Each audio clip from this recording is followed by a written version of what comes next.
சிங்காசனத்தில் வீற்றிருக்கும் இயேசு கிறிஸ்துவின் இனிய நாமத்தினாலே உங்கள் அனைவரையும் வாழ்த்துகிறேன். இன்று கிறிஸ்தவர்களிடையே ஒற்றுமை என்பது ஒரு அபூர்வமான ஒன்று என்பதை குறித்து நாம் தியானிக்கலாம்.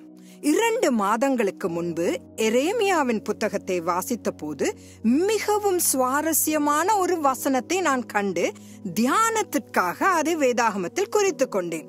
எரேமியா 32வது அதிகாரம் 39வது வசனம். அவர்கள் தங்களுக்கும் தங்கள் பின்னடியாருக்கும் தங்கள் பிள்ளைகளுக்கும் நன்மை உண்டாகும்படி சகல நாட்களிலும் எனக்கு பயப்படும் படிக்கு நான் அவர்களுக்கு ஒரே இருதயத்தையும் ஒரே வழியையும் கட்டளையிட்டு என எழுதப்பட்டிருக்கிறது. எனது பழைய வாழ்க்கையிலிருந்து மனம் திரும்பிய பிறகு கிட்டத்தட்ட 32 ஆண்டுகளாக அப்போஸ்தலர்களால் நிறுவப்பட்ட சபையின் உறுப்பினரானதால் தேவனால் நியமிக்கப்பட்ட ஊழியராக செயல்படுவது மிகவும் கடினமான ஒரு காரியம்தான். அச்சிடப்பட்ட வேதாகமமும் நமக்குள் பரிசுத்த ஆவியும் இருந்தாலும் எல்லா அங்கத்தினர்களும் ஒரே இருதயத்தோடு ஒரே வழியில் நடப்பது கிட்டத்தட்ட சாத்தியமற்றதாக தோன்றுகிறது.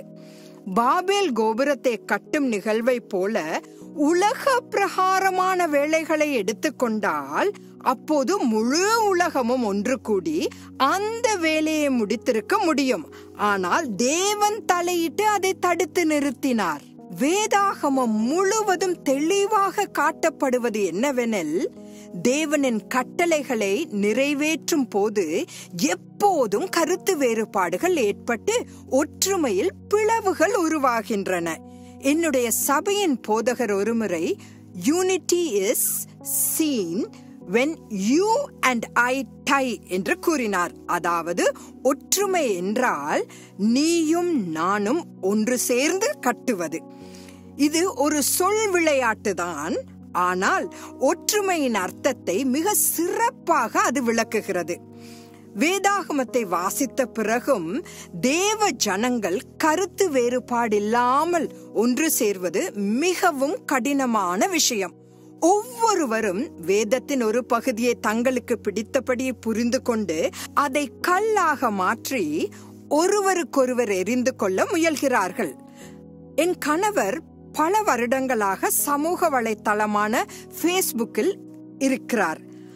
அதிலிருந்து நான் கற்றுக்கொண்டது என்னவெனில், தேவ மக்களை பிரிவினையை உண்டாக்கி ஆளுகை செய்வதுதான் பிசாசின் வஞ்சகமான தந்திரம் என்று நான் மிகவும் தெளிவாக தெரிந்து கொண்டேன். சத்தியத்தை பேச துணியும் சில கிறிஸ்தவர்களை மற்ற கிறிஸ்தவர்கள் மட்டுப்படுத்தி சத்தியத்தின் சார்பாக வெளிப்படையாக நிற்கும் வைராக்கியத்தை அவர்கள் பலவீனப்படுத்துகிறார்கள்.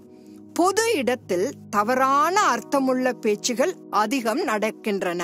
பெரும்பாலும் இது குடும்ப சண்டையை தெருவுக்கு கொண்டு வருவதே போன்றதாகும். உன்னத நோக்கங்களுக்காக கிரேக்க தத்துவவாதிகள் ஒற்றுமையை கொண்டு வர மேற்கொண்ட முயற்சிகள் அனைத்தும் பயனற்றவை என்று வேதாகம அறிஞர் கூறினார்.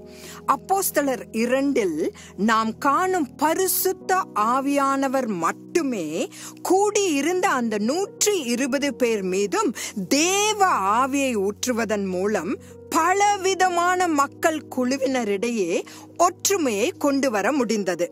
நாம் அனைவரும் ஒரே இருதயத்தை கொண்டிருக்கும் போது நாம் தேவனுக்கு பயந்து நமக்கும் நம் பிள்ளைகளுக்கும் நன்மை செய்வோம் என்று எரேமியா மூலம் தேவன் கூறுகிறார். ஆனால் ஒரே இருதயமும் ஆவியும் இருந்து ஒரே தரிசனத்தை பின்பற்றுவது எளிதல்ல. இவற்றை பற்றி சற்று யோசிப்போம். நாளை சந்திப்போம். ஆமேன்.